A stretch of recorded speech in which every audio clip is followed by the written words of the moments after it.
दोस्तों, आपका स्वागत है अपने एग्जाम बूस्टर चैनल पर। बच्चों, आज मैं बात करने वाला हूं एक छोटी सी और प्यारी सी क्लास में जो वर्तमान में कौन और क्या है, तो उसी के बारे में आज उन्हीं पॉइंटों को रखा है जो 2023 में जो है अपडेटेड हुए हैं।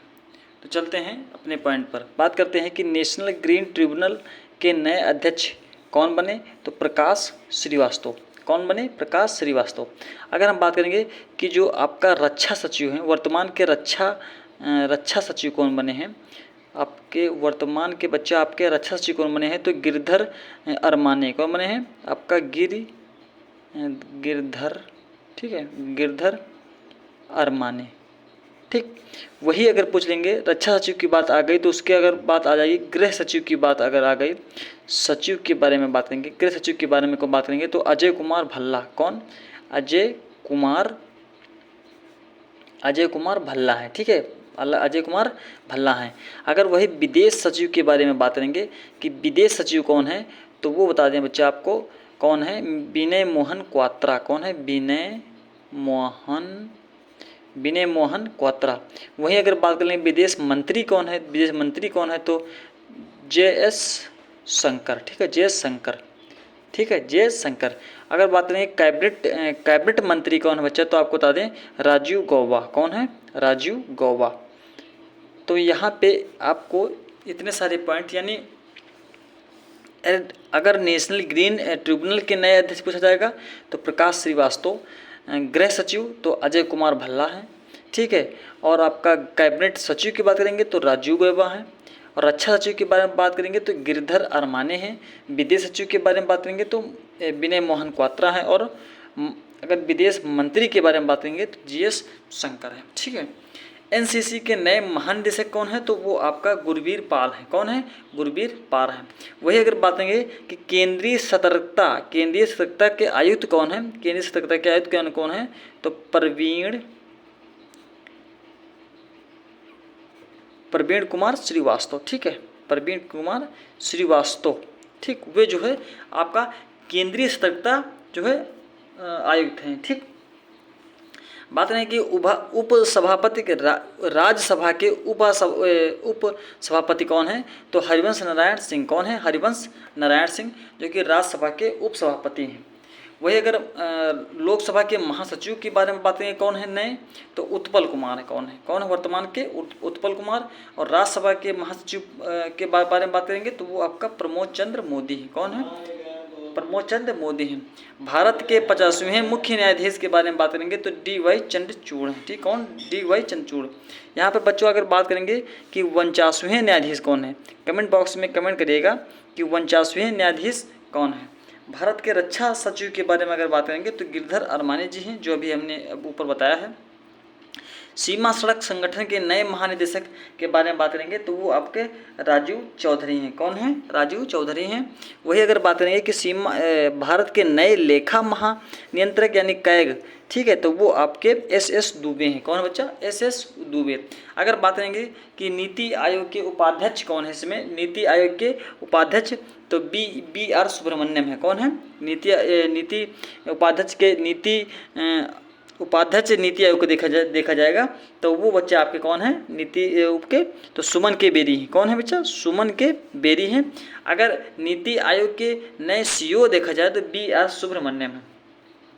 वहीं अगर अध्यक्ष के बारे में बात करेंगे तो वो जो है आपका प्रधानमंत्री रहते हैं। ठीक है, DRDO के नए अध्यक्ष के बारे में बात करेंगे तो वो आपके समीर V कामत हैं। कौन है? समीर V कामत हैं।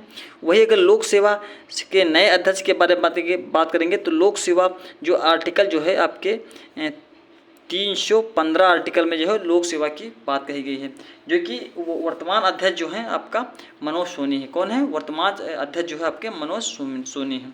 केंद्रीय प्रत्यक्ष कर बोर्ड यानी CBDT के नए अध्यक्ष की बात करेंगे तो वो आपके नितिन गडकरी हैं। कौन है? नितिन गडकरी हैं। ठीक है, बात करेंगे कि रेलवे सुरक्षा बल के नए महानिदेशक जो वो आपके हैं कौन है, तो मनोज यादव हैं। ठीक है, कौन है? मनोज यादव, जो कि ये रेलवे सुरक्षा बल के नए महानिदेशक हैं। ठीक है, वही अगर देख लिया जाए कि केंद्रीय अन्वेषण, ठीक है, केंद्रीय अन्वेषण के नए महानिदेशक, केंद्रीय अन्वेषण के महानिदेशक आपके तो वो बच्चा आपके प्रवीण सूद हैं। कौन है? आपका प्रवीण सूद हैं। ठीक है, हॉकी के नए अध्यक्ष के बारे में बात करेंगे तो पहली जो महिला थी आपके दिलीप टर्की थे। कौन थे? दिलीप टर्की। कैप्टन शिवा चौहान के बारे में बात करेंगे तो सियाचिन में तैनात होने वाली पहली महिला अधिकारी कौन थी? तो वो आपका कैप्टन शिवा चौहान है। ठीक, भारतीय ओलंपिक संघ की पहली महिला अध्यक्ष वो आपकी पीटी उषा हैं, जो कि ओलंपरी के नाम से इनको जाना जाता है। ठीक है, भारतीय नौसेना के नए उप प्रमुख कौन बने? तो उनका अगर बात करेंगे तो वो जो है आपके संजय जसमीत सिंह बने। कौन है? संजय जसमीत सिंह जो है बने हैं। ठीक है, नाबार्ड की पहली वर्तमान अध्यक्ष कौन बने? तो केवी साजी बने हैं। कौन? केवी साजी। नाबार्ड की अगर देखा जाए तो 12 जुलाई 1982 में जो है इनकी क्या हुआ था? नाबार्ड की आपका गठन हुआ था। ठीक है, स्थापना हुई थी। 22वें विधि आयोग के अध्यक्ष कौन है? तो आपका ऋतुराज अवस्थी है। कौन है? ऋतुराज अवस्थी हैं। इटली के पहली महिला प्रधानमंत्री देख लिया जाए, इटली के पहले प्रधानमंत्री, ये कमेंट बॉक्स में कमेंट करिएगा, जो कि ये अभी G20 में जो है, ये G20 में जो है अभी भाग लिया था, बहुत चर्चित हैं, तो इसको कमेंट बॉक्स में कमेंट करिएगा कि इटली की पहली महिला प्रधानमंत्री कौन है। ठीक है, बहुत चर्चित हैं, G20 में इन्होंने भाग लिया था। केंद्रीय माध्यमिक शिक्षा बोर्ड के अगर बारे में बात करेंगे तो वो आपके निधि छिब्बर हैं। कौन है? निधि छिब्बर हैं।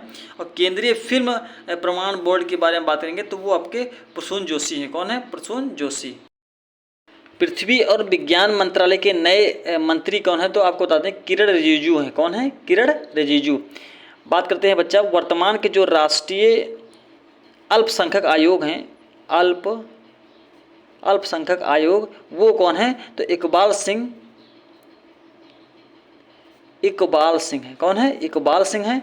और बच्चा का बात करेंगे कि राष्ट्रीय अनुसूचित जनजाति यानी राष्ट्रीय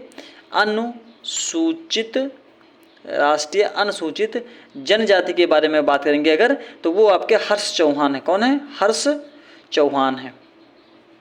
ठीक है, हर्ष चौहान है। वही अगर बात करेंगे पिछड़ा वर्ग के बारे में बात करेंगे तो पिछड़ा वर्ग के बारे में अगर बात करेंगे बच्चा तो वो जो है हंसराज हैं। कौन है? हंसराज हैं। ठीक है, भारत के नए CDS तो ये आपके अनिल चौहान हैं। कमेंट बॉक्स में कमेंट करिएगा कि भारत के फर्स्ट जो है वो CDS कौन है? तो बच्चा आपको बता दें कि बिपिन रावत हैं। कौन थे? बिपिन रावत थे भारत के फर्स्ट CDS। ठीक, जिनका उनका देहांत हो गया। राष्ट्रीय महिला आयोग का वर्तमान में के अध्यक्ष के बारे में बात करेंगे तो वो आपका रेखा शर्मा है। कौन है? अगर रेखा शर्मा है उसके अध्यक्ष जो है आपके रेखा शर्मा है। भारतीय क्रिकेट कंट्रोल बोर्ड के नए सचिव कौन है? तो आपका जय शाह। अगर हम क्रिकेट कंट्रोल बोर्ड के नए सचिव के बारे में बात करेंगे तो जय शाह हैं, लेकिन अगर अध्यक्ष के बारे में बात करेंगे तो वो आपके रोजर बिन्नी है। कौन है? रोजर बिन्नी है। ठीक है, CCI की पहली अगर महिला अध्यक्ष देखा जाए तो वो आपके रवनीत कौर हैं। कौन है? रवनीत जो है कौर हैं। भारतीय भू वैज्ञानिक सर्वेक्षण के महानिदेशक की बात करेंगे तो वो आपके जनार्दन प्रसाद हैं। कौन है? आपके जनार्दन प्रसाद हैं। ठीक है, कौन है? जनार्दन प्रसाद हैं। ठीक, और अगर रेलवे बोर्ड की पहली महिला CEO देख लिया जाए तो वो आपका जय वर्मा सिन्हा है। कौन है बच्चा? जय वर्मा सिन्हा। भारतीय तट रक्षा बल के महानिदेशक देख लिया जाए तो वो आपका राकेश पाल हैं। कौन है? राकेश पाल हैं, जो कि भारतीय तट रक्षा बल के महानिदेशक हैं। ठीक है, CBIC के अध्यक्ष की बात करेंगे तो वो बच्चा आपके संजय कुमार अग्रवाल है। कौन है? संजय कुमार अग्रवाल। वही अगर केंद्रीय अन्वेषण ब्यूरो के नए निदेशक देख लिया जाए तो वो आपके प्रवीण सूद हैं। कौन है? प्रवीण सूद। UIDAI के नए CEO यानी UIDAI के नए, जो इसका मतलब होता है कि जो आधार कार्ड का जो नंबर होते हैं वो जनरेट करने के लिए, उसके नए CEO कौन है? तो अमित अग्रवाल हैं। कौन है? अमित अग्रवाल। फिक्की के अगर देख लिया जाए बहुत पूछा जाता है कि नए अध्यक्ष कौन है, तो वो आपके शुभ्रकांत पांडा है। कौन है? शुभ्रकांत पांडा, जो कि फिक्की के हैं। ठीक है, अगर वही सीमा सुरक्षा बल BSF के नए महानिदेशक देख लिया जाए तो वो आपके नितिन अग्रवाल हैं। कौन है? नितिन अग्रवाल। और भारत के कानून मंत्री की बात कर लिया जाए तो अर्जुन राय मेघवाल हैं। ठीक है, जो महिला बिल आरक्षण को जो है वो क्या था? पारित किया था। ठीक है, नीति आयोग के अगर CEO देख लिया जाए तो VR सुब्रमण्यम है। ठीक है, अब बात करेंगे कि CSIR की पहली महिला अगर हेड देख लिया जाए तो नल्ला थम्बी क्लाइसेल्वी है। कौन है? नल्ला थम्बी आपकी क्लाइसेल्वी हैं। ठीक। अगर बात करेंगे कि विश्व बैंक के मुख्य अर्थशास्त्री के रूप में, तो वो आपके बच्चा इंद्रजीत हैं। कौन है? इंद्रजीत हैं आपके, ठीक है। लोकसभा के अध्यक्ष कौन है? तो लोकसभा के अध्यक्ष देखा जाए तो ओम बिरला हैं। वही अगर बात करेंगे कि भारत के नए उपराष्ट्रीय सुरक्षा सलाहकार डिप्टी एनएसए तो कौन बने? तो वो आपका पंकज कुमार। लेकिन वही अगर एनएसए के बारे में बात करेंगे तो वो बच्चा आपके अजीत डोभाल बने हैं। कौन बचे हैं? अजीत डोभाल। राज्यसभा के सभापति उपराष्ट्रपति कौन बने? तो आपका जगदीप धनखड़ बने हैं। कौन बने हैं? जगदीप धनखड़, ठीक है। सीएजी की अगर बात करेंगे तो वो आपके गिरीश चंद्र मुर्मू जी हैं, ठीक है। कौन है? गिरीश चंद्र मुर्मू जी हैं। वही अगर 22वें विधि आयोग के अध्यक्ष के बारे में बात करेंगे तो वो आपके ऋतुराज हैं। कौन है? ऋतुराज हैं। डीआरडीओ के नए अध्यक्ष समीर कामत हैं। भारत के नए महान्यायवादी तो आर वेंकटर मणि हैं। और अगर आपको देखा जाए हॉकी के नए अध्यक्ष तो दिलीप टर्की हैं। जितने भी क्वेश्चन हैं वर्तमान में सभी को जो है यहाँ पे इंक्लूड करने की कोशिश की है। संयुक्त राष्ट्र संघ के भारत में अस्थायी अध्यक्ष कौन है? तो वो आपका रुचिरा कंबोज है। कौन है? रुचिरा कंबोज। यहाँ पर देखा जाए कि भारतीय वायुसेना के उपाध्यक्ष की अगर बात करेंगे तो आशुतोष दीक्षित हैं। कौन है? आशुतोष दीक्षित हैं। वही अगर बात करेंगे कि भारत के नए विदेश सचिव कौन है? तो वो आपके विनय मोहन क्वात्रा हैं। कौन है? विनय मोहन क्वात्रा हैं। अब बच्चे यहाँ पे बात करेंगे जीएसटी के बारे में। कौन सी किसके बारे में बात करेंगे? जीएसटी।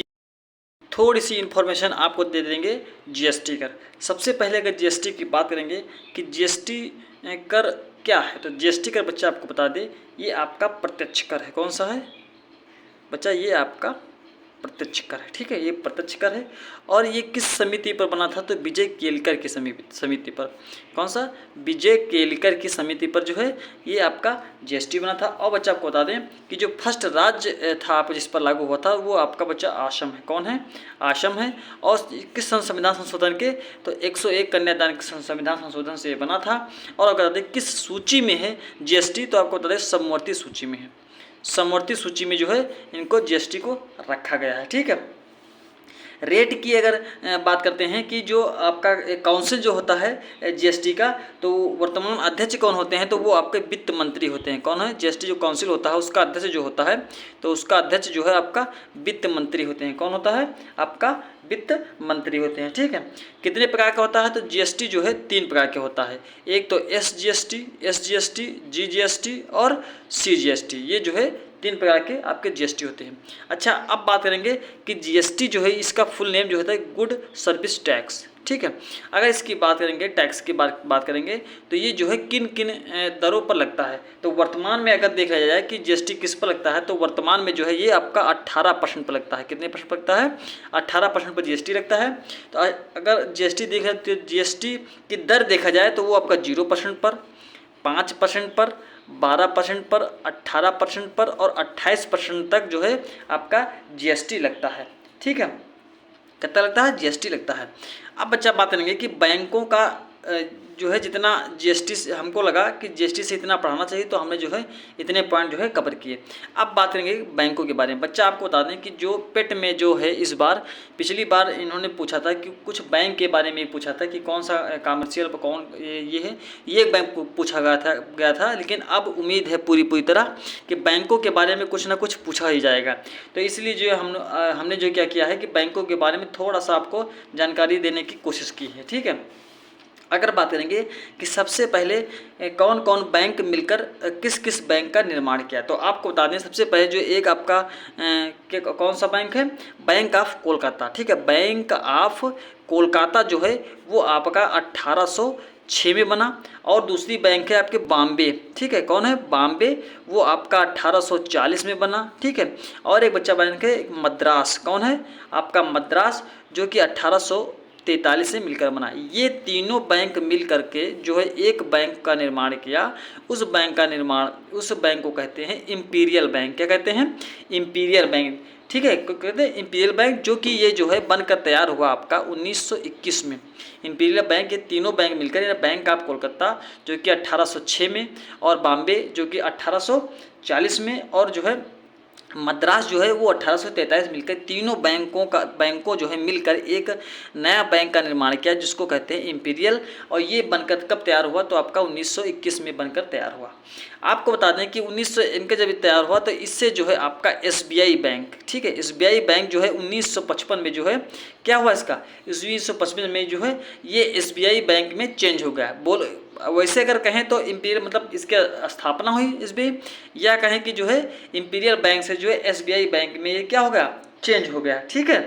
तो वहाँ पर अगर चेंज हुआ तो हम बात करते हैं कि जब ये SBI बैंक तैयार हुआ तो कुछ क्वेश्चन ये उठता है कि बैंकों का राष्ट्रीयकरण कब कब हुआ, ठीक है, इसमें बैंकों का राष्ट्रीयकरण होता है। तो आपको बता दें कि 1 जुलाई जो एक तारीख यानी 1 जनवरी जो है 1949 में जो है रिजर्व बैंक ऑफ इंडिया का जो है आपका राष्ट्रीयकरण हुआ, RBI का आपका राष्ट्रीयकरण हुआ। 17 तारीख जो है जुलाई में वो क्या हुआ, 1969 में ये जो है 14 बैंकों का राष्ट्रीयकरण होगा। बहुत पूछाता है कि 14 बैंकों का राष्ट्रीयकरण जो है आपका 1969 में हुआ। वही अगर बात करेंगे कि 1980 में क्या हुआ, 6 बैंकों का राष्ट्रीयकरण हुआ। कितने बैंकों का, 6 राष्ट्रीय बैंकों का राष्ट्रीयकरण हुआ। 12 जुलाई 1942 को जो है क्या हुआ, ये नाबार्ड का बच्चा वो हुआ, क्या हुआ आपका, नाबार्ड की स्थापना हुई आपका 12 जुलाई 1982 में जो है नाबार्ड की वो हुई, ठीक है। अगर वहीं पर बात करेंगे छोटा सा कि जो आपका RBI बना था, RBI बैंक क्या होता है बच्चा, ये जो है आपका सबसे बड़ा बैंक यानी बैंकों का बैंक होता है, यानी सबका बाप होता है। तो इसकी स्थापना का देख लिया जाए तो 1934 का ये एक्ट है, कितना है, 34 का एक्ट है। और आपका बता दें किस सिपाही से बना, तो यंग हिल्टन आयोग की स्थापना से बना, ठीक है, 1 अप्रैल 1935 में स्थापना हुई, ठीक है। एक्ट जब आया तो 1934 में आया, लेकिन यंग हिल्टन आयोग की स्थापना से जो है ये 1 अप्रैल 1935 में आया। फिर क्या होता है कि राष्ट्रीय जो है आपका राष्ट्रीयकरण जब हुआ तो आपका 1949 में हुआ, ठीक है। अगर हम बात करेंगे कि इसके फर्स्ट गवर्नर कौन है बच्चा, तो फर्स्ट गवर्नर की अगर बात करेंगे तो ओसबोर्न स्मिथ है, जो कि एक कांग्रेसी थे, ठीक है। अगर फर्स्ट भारतीय गवर्नर जनरल की यहाँ पर बात करेंगे तो वो आपका बच्चा CD देशमुख थे। कौन थे, आपका CD देशमुख थे, ठीक है। लेकिन अगर बात करेंगे कि 25वें जो है आपका गवर्नर कौन है, तो वो बच्चा आपके शक्तिकांत दास हैं, ठीक है, 25वें शक्तिकांत दास हैं। तो कमेंट बॉक्स में कमेंट करिएगा कि फर्स्ट भारतीय गवर्नर जनरल और जो है 24वें गवर्नर जनरल कौन थे, ठीक है।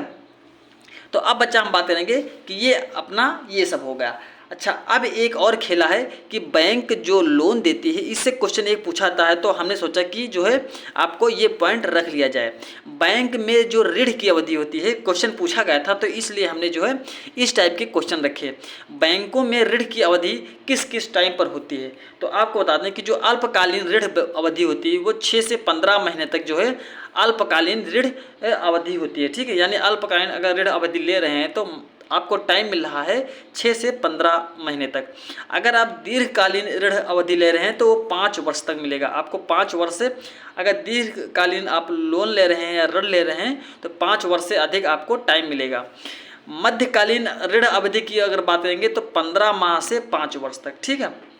यानी अगर बैंकों की अवधि के बारे में बात करेंगे कि कितने अवधि तक आप ले सकते हैं, तो अगर सबसे छोटा लोन लेते हैं यानी अल्पकालीन ऋण लेते हैं तो जमा करने की अवधि आपकी 6 माह से 15 माह तक है, ठीक है। वही अगर मध्यकालीन की अगर बात करेंगे ऋण अवधि तो ये जो है 15 माह से 5 वर्ष तक रह सकता है। और उसके बाद दीर्घकालीन अगर बात करेंगे दीर्घकालीन ऋण अवधि तो ये आपका 5 वर्ष से अधिक होता है, ठीक। अब हम बात करेंगे कि एक बैंकों में रेट होता है बच्चा, ठीक है। रेट होता है कि किस रेट पर जो है बैंक ब्याज देती है। एक तो आपका रेपो रेट है, यानी एक रेपो रेट होता है, 3 रेट होते हैं, एक रेपो रेट और एक RRP और एक BR, ठीक है। ये जो है 3 बच्चा आपके रेट होते हैं, ठीक है। RRP यानी RR और RRP और क्या होता है, BR होता है, ठीक है। तो आपको बता दें कि जो और लोन कौन देता है बच्चा, RBI, ठीक है। तो बहुत ही मतलब अच्छे तरीके से समझना कि जैसे मान लीजिए ये आपका RBI है, कौन है, ये आपका RBI है और जो है इसके सारे बैंक, ये जो है सब सारे बैंक हैं, ठीक है, सारे बैंक हैं, मान लीजिए सारे बैंक हैं। अभी आपका पूरा जो है क्लियर हो जाएगा, ये सारे बैंक हैं। तो जब बैंकों में क्या होता है, जब बैंकों में पैसा की कमी पड़ती है बैंकों में, तो बैंक क्या करते हैं कि आज सीधे आरबीआई के पास जाते हैं, जो कि चूँकि आरबीआई सबसे बड़ा बैंक है, ठीक है। तो ये जो है जाता है आरबीआई के पास, उससे जो है क्या लोन लेता है, क्या लेता है, लोन लेता है, ठीक है, कि मतलब लोन दे दीजिए। तो आरबीआई जो बैंकों को पैसा देती है, ठीक है, जो बैंकों को पैसा देती है और जो रेट लगाती है, तो उसे बच्चा आपका कहते हैं रेपो रेट दर। क्या कहते हैं, रेपो रेट दर, ठीक है, उसे जो है रेपो रेट दर कहते हैं। और जो प्रेजेंट टाइमर रेपो रेट है, तो वो जो है 6.50% जो है आपका बैंक की रेपो रेट दर है। पिछली बार जो है 6.25% था, लेकिन इस बार जो है एकदम करंट डेटा बता रहा हूँ कि 6.50% है, ठीक।